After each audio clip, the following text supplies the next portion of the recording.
छठ पूजा लोक आस्था का महान पर्व है और हम अपने आप को बहुत सौभाग्यशाली महसूस करते हैं कि हर साल इस छठ पूजा में शामिल होने का अवसर मिलता है।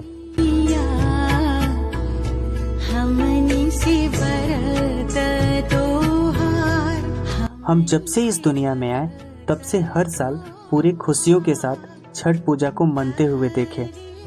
मेरी माँ हमेशा कहती हैं कि ये जो घर ने नथिंग टू एवरीथिंग का सफर तय किया है, इसमें छठी मैया और सूरज भगवान की ही कृपा है। छूटी नहीं छठ के त्योहार। माँ बताती हैं कि वो 11 साल की उम्र से छठ करती आ रही हैं। अपने माँ की वजह से छठ को काफी करीब से देखा और समझा है और ये जाना है कि छठ पूजा सांस्कृतिक, प्राकृतिक और शारीरिक रूप से कितना महत्वपूर्ण है।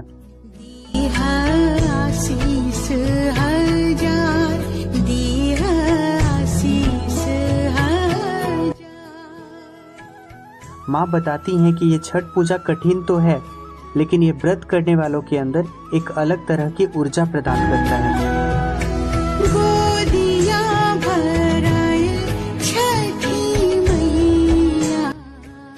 माँ ने हमें पूरे साल छठ पूजा का इंतजार करना सिखाया है, छठ के लिए तैयार रहना सिखाया है, क्योंकि इसकी तैयारी लोग महीनों से करते हैं।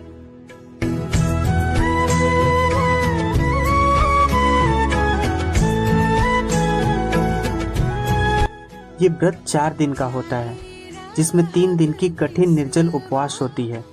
नहाए खाए के दिन व्रती लौकी की सब्जी, चने की दाल और चावल खाकर इस व्रत की शुरुआत करते हैं। दूसरे दिन खरना होता है, इसमें शाम के समय खीर खाते हैं।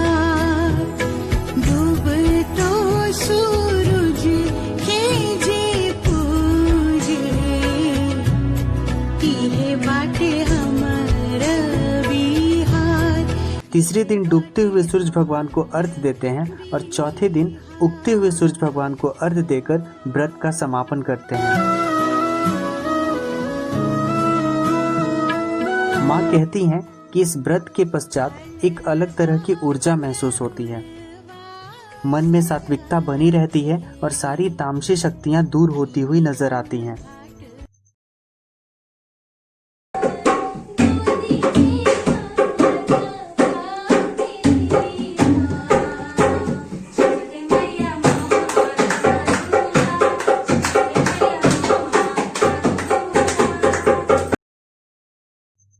इस व्रत में महसूस किया जा सकता है कि वर्षों की ये परंपरा, जिसमें इंसान भगवान सूरज के सामने नतमस्तक होकर लचकती हुई बहंगी से छठी मैया को आमंत्रित कर रहा होता है।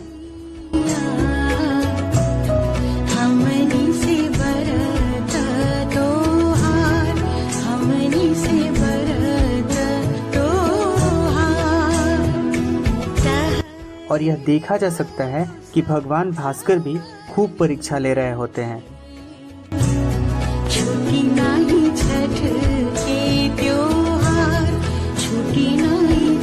आज के दिन उनका देर से आना या बादलों में छिपे रहना, भगवान के परीक्षात्मक लीला अपने आंखों से देखना और उनको अपने सामने महसूस करना, ये पल काफी सुखमय, भक्तिमय और सौहार्दपूर्ण होता है।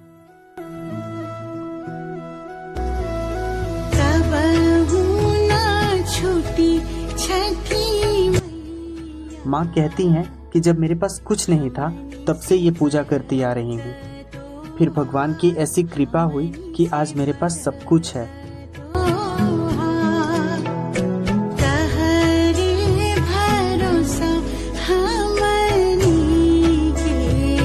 छठ पूजा हमें प्रकृति और प्रकृति से जुड़ी हर चीज का महत्व समझाता है। छूटी नहीं छठ के त्योहार।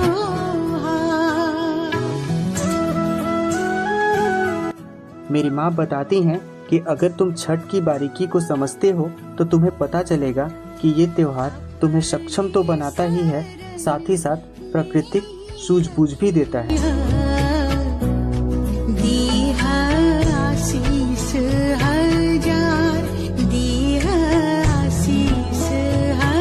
इस त्योहार में उपयोग में आने वाली हर वस्तुएं, जैसे शुद्ध घी, गने, फल, ठेकुए ये या तो नई होती हैं या नई वस्तुओं से बनी हुई होती हैं।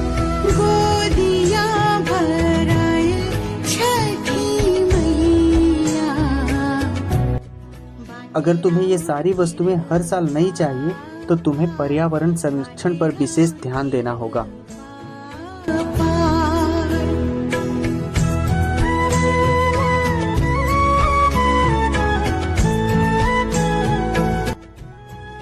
प्रकृति से मिली ये सारी वस्तुएं छठ पूजा में विशेष स्थान रखती हैं और ये तभी बची रहेंगी जब इनके संरक्षण के लिए अपने पर्यावरण को सुरक्षित रखेंगे। शाम का अर्घ हो गया और ये अर्घ देने के बाद की खुशी है ओके। और जो व्रती लोग हैं वो चेंज कर रही हैं। बाकी आप देख सकते हैं ये घाट की खूबसूरती पीछे। और हम लोग खूबसूरती दिखाइएगा, लोग कितने हैं, ये लोग भी हैं।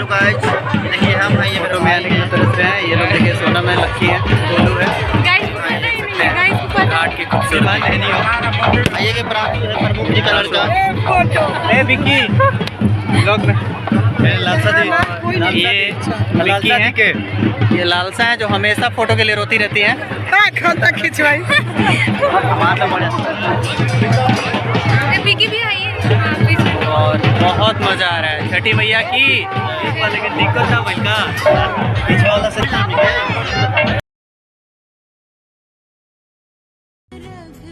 इस पर्व में हर विधि का यौगिक और वैज्ञानिक महत्व है।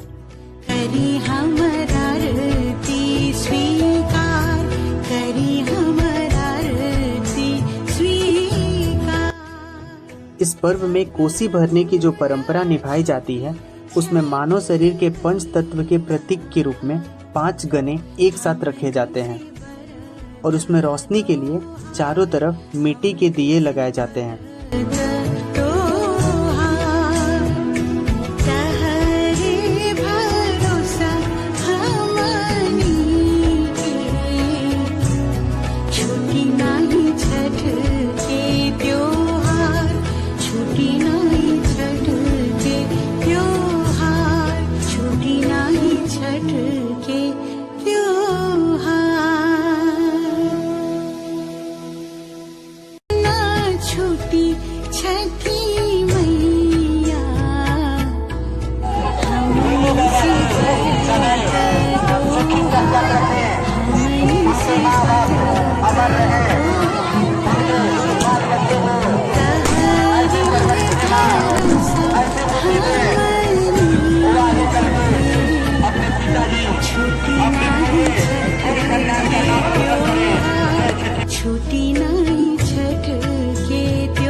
इसे लोक आस्था का महापर्व कहा जाता है।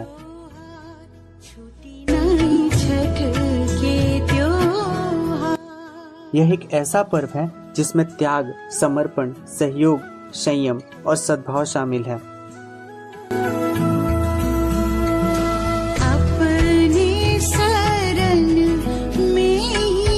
भगवान भास्कर को समर्पित यह पर्व सभ्यता, परंपरा और समृद्धता के साथ आपसी सद्भाव को दर्शाता है।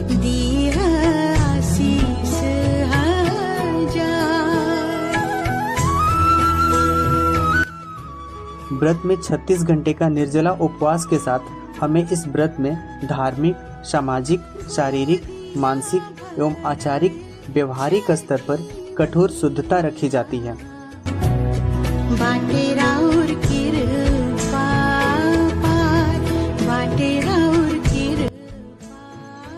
हम भगवान को अर्घ देते हैं और कहते हैं कि आप हमें जीवन जीने की ऊर्जा देते हैं।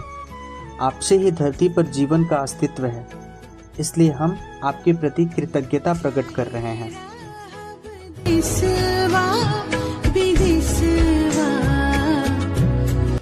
इस व्रत में कोई पुरोहित या कोई यजमान नहीं होता है, सब कुछ छठ व्रती ही होती है।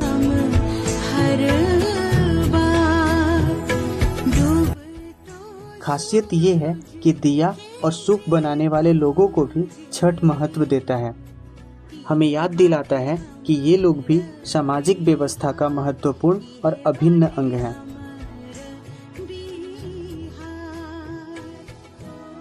गागर, नींबू, सुथनी जैसे फलों को भी छठ में महत्व मिलता है।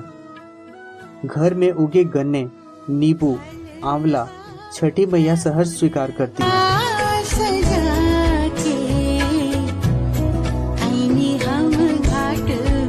यानी इस व्रत में कुछ भी ऐसी चीज नहीं है जो आम आदमी के पहुंच के बाहर की हो।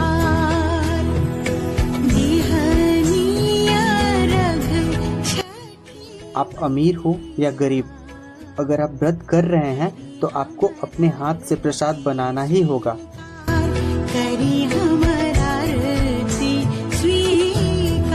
आपको मिट्टी के चूल्हे बनाने होंगे, आम की सूखी लकड़ी से अग्नि प्रज्वलित करके खीर, ठेकुआ जैसे प्रसाद बनाने होंगे।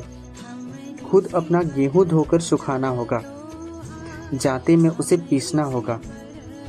छठ पूजा एक भावना है, एक एहसास है, एक खुशी है, एक उम्मीद है, एक संघर्ष है और फिर एक सफलता है। ये त्योहार पूरे साल के संघर्ष का फल देता है और जाते जाते एक सुखद उम्मीद देता है कि अगले साल छठ मैया फिर से आएंगी। मुझे उम्मीद है कि आपने इस साल की छठ पूजा बहुत अच्छे से मनाई होगी। माँ आपके जीवन में अपार खुशियाँ लाए। धन्यवाद। जय छठी मैया।